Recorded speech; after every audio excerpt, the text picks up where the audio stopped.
All white people are racist, all men are misogynistic, all cisgender people are transphobic, all members of a majority are biased against the members of the minority or oppressed group. Oh no, please, keep going. I'm sure that your accusatory manner of addressing very sensitive matters is going to get everybody on your side, and, well, that didn't take long at all! And, well, yeah, I could use Atomic Robo as a representative onus for my neutrality and the whole gender thing. I've opted to draw something for y'all instead. Ah, yeah. Art and hate rhetoric. It gonna be a good day. Good morning, easily offended millennials. I hope you like my new background. I call this, "My city is experiencing historic flooding, and all of my valuables are on my bed in case my house floods, so I make do with what I can."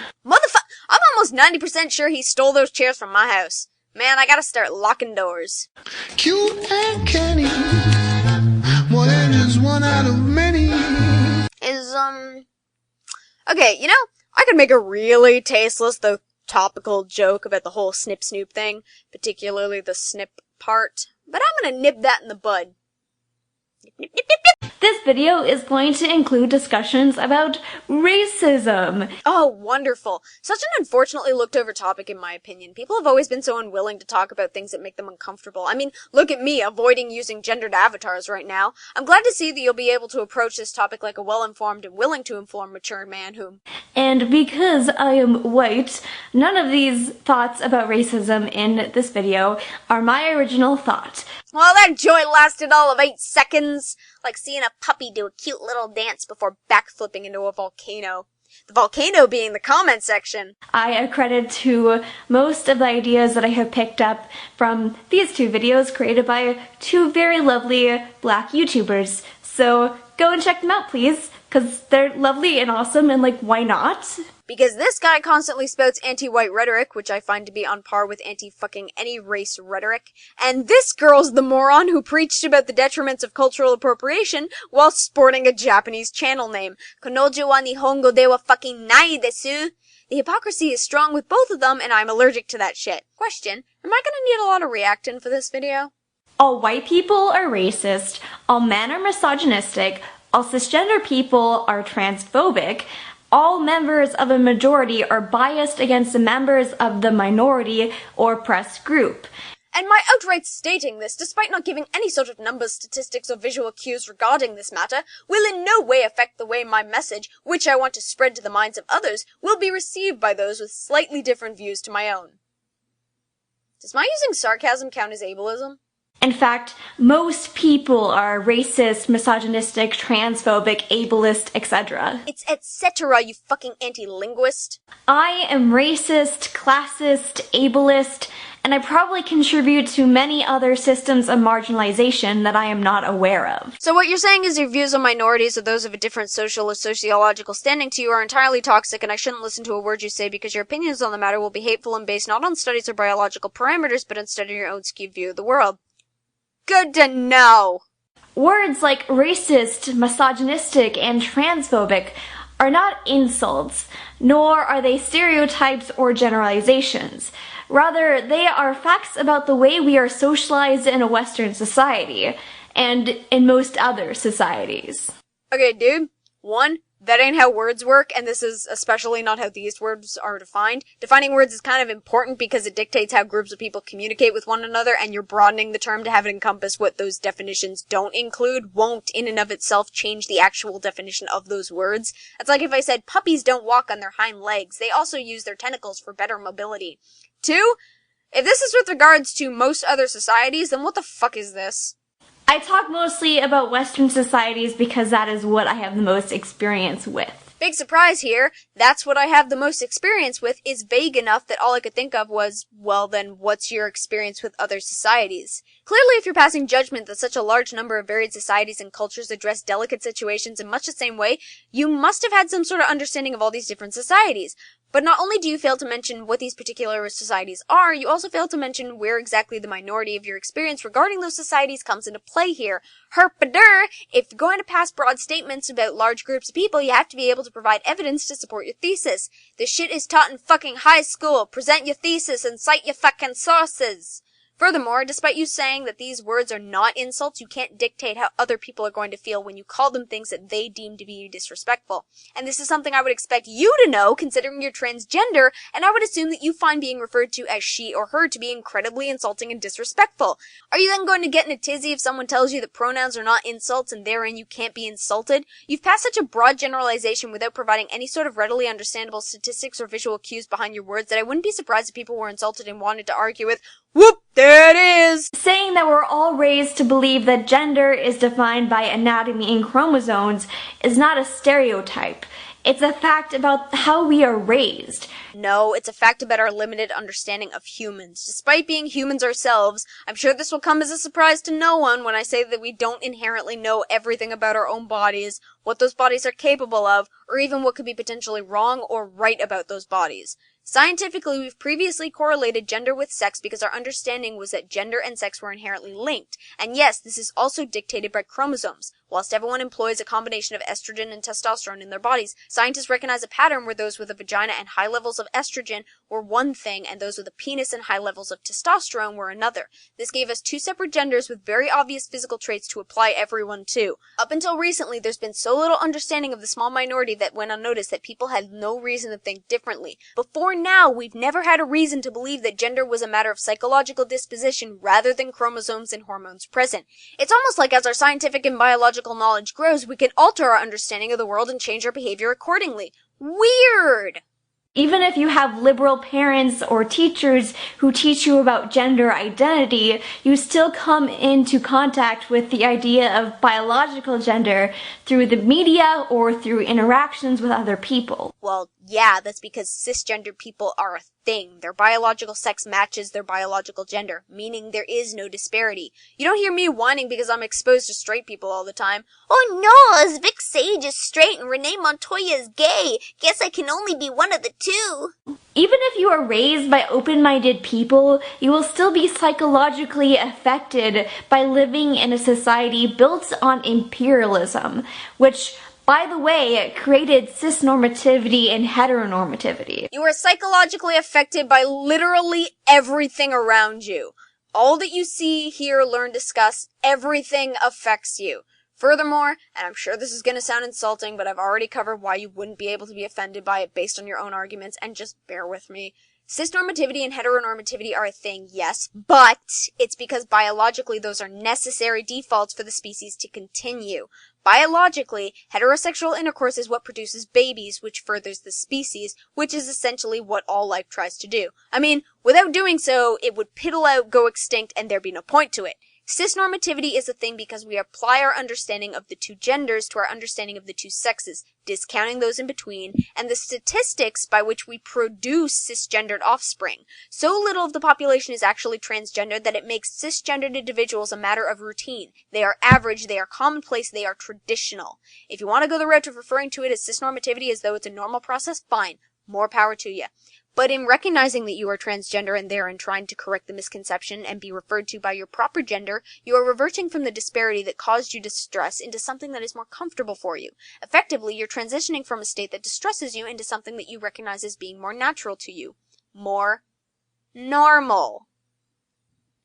Also, that's bullshit that imperialism created cisnormativity and heteronormativity because, A, transgendered individuals were unheard of at the time Europe tried to code itself all over the globe, and considering imperialism refers to the standing of ruling over a series of countries or territories from a single empire, that sort of shit isn't seen as much today, so we can't assume that imperialism started this because by the time transgendered individuals were recognized, imperialism as a practice merely spotted the globe and wouldn't have had nearly enough of a cultural or societal impact to do all of jack and shit. Like, these were the colonial empires by the 1900s. Piddly. And the Roman Empire was super into imperialism. You know what else they were super into? That gay sex. A 2012 study, which I will link below, observed how white people empathize with black people less than we do with other white people, because our minds register their pain as being less severe than it actually is. No. See, I actually went to that link and read this study. Shocking, I know. The study was not with regards to empathy towards the pain of a person of another or the same race. It was with regards to the understanding of the pain of a person of another or the same race. And yes, I understand people could correlate understanding of pain with sympathy of pain, but that's not what's happening here. The study demonstrated that white individuals were under the impression that black individuals were able to withstand more pain than their white counterparts. Literally, one of the lines in the abstract of the study reads, "Experiments 5 and 6 provide evidence that this bias is rooted in perceptions of status, not race per se." How fucking far up your own arse does your head have to be shoved in order to overlook that? We're raised to believe that black people are lesser, and that they're more likely to be dangerous to us. That study didn't say anything regarding that, and I'm seriously starting to question what sort of home you were raised in if this is the kind of shit that you were taught. Even though history has proved the opposite to be true. Such as all these wonderful examples I'm going to cite to prove my... We're raised to believe that gender is based on biology, and that features that are typically associated with one sex are repulsive or shocking on the other binary gender. That's how biological attraction works. Those with the need or want to procreate will seek out those of the visually and biologically opposite sex to them in order to do so. Shallow as Tumblr might have people believing this is, we are biologically attracted to those whom we can reproduce with, and therein produce strong and capable offspring to carry on our genes. No surprise that when you're biologically geared to procreate with one sex, you seek out the normatives of that sex and reject that which either doesn't meet those standards or that which happens to be the exact opposite. And yes, this is different for homosexual relationships wherein an individual might want to reproduce, but if catering exclusively to their sexuality has no means to, but I'm referring to heterosexual intercourse and attraction here as that's how reproduction works. Especially when it comes to transgender women. Yeah, won't even argue with that one. People are dicks. Beauty standards affect everyone's psychology, and cisnormative beauty standards are no exception. But by that logic, all other beauty standards are also no exception. So why do you deem these particular beauty standards to be more detrimental if gender is psychological and cosmetic? A person unfamiliar with the situation might simply attribute that to being goth or someone with an extreme affinity for a behavior or lifestyle. It's almost like better articulating yourself and explaining your points rather than preaching would have been a great idea here. If you followed me this far, and you agree that all people are psychologically affected by marginalization, but you disagree with calling these biases racism or transphobia or misogyny, then there's really no point in arguing further. So, despite having not actually provided any counter-arguments to previously understood scientific norms, not providing any evidence or really anything that would convince those who don't share in your opinion of your opinion, rather than argue your position further and try to explain yourself in a convincing, informative, or thought-provoking manner, you would rather just stick up the equivalent of a "no girls allowed" sign. You've effectively stated that you're not willing to argue your points and are entirely disinterested in changing the, as you perceive them to be, wrong and detrimental views of others into something more positive. You are entirely unwilling to accept new minds into the fold because you refuse to educate people on your side of the situation.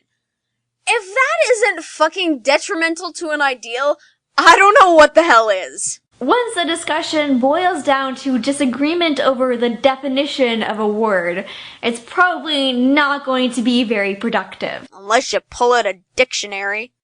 However, I will make an argument for why I believe we should view racism, transphobia, and misogyny from a wider lens. Yeah! This shit probably should have come up before you told everyone who didn't already agree with you to effectively fuck off. And you can feel free to respectfully disagree with me. Will do! I think that when people hear words like racism, transphobia, and misogyny, they think of blatant, unapologetic hate, like violently attacking someone because of their identity. Well, the definitions and previous actions of people whom we deem to be indicators of those belief systems certainly give us no reason to think otherwise. Certainly people who commit violent hate crimes are very, very bad people. However, I believe to properly dismantle systems of oppression, we must acknowledge that being racist or transphobic or misogynistic or ableist or whatever does not make you a bad person. But if someone deems that sort of behavior to be, toxic and therein think that those who sport hateful beliefs because of that reason, then by default they would view those sporting those toxic or bad beliefs as being toxic or bad people.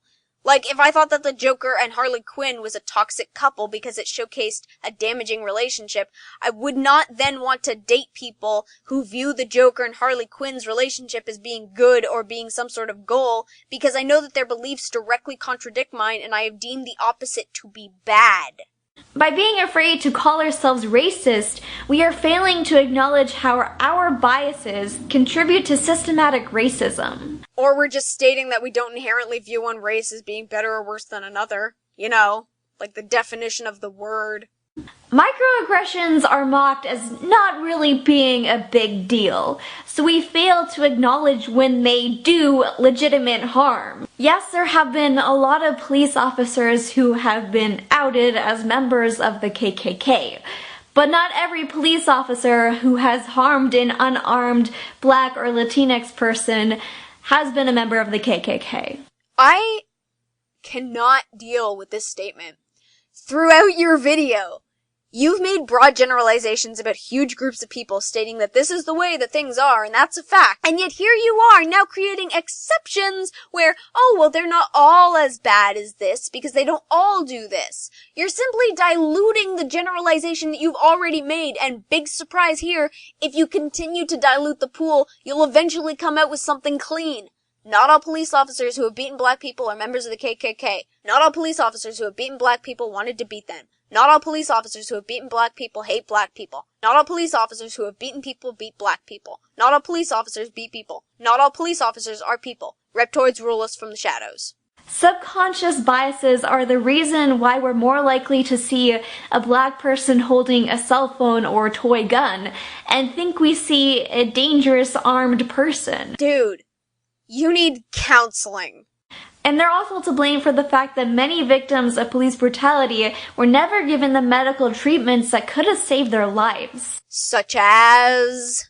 Microaggressions are also to blame for the fact that transgender women are stereotyped as being sex workers, which hurts people like Megan Taylor, who was jailed for 8 days after the hotel she was staying at wrongfully reported her. Yep, that really sucks. You know what might help that situation? Spreading awareness and informing people on the matter. You know what doesn't do that? This video. If we refuse to classify people who hold biases and stereotypes as racists or transphobes, then we're not acknowledging how damaging less blatant racism and transphobia can be. Wait, are you implying that being arrested based on assumptions made about her profession fueled by her gender identity is a less blatant case of transphobia?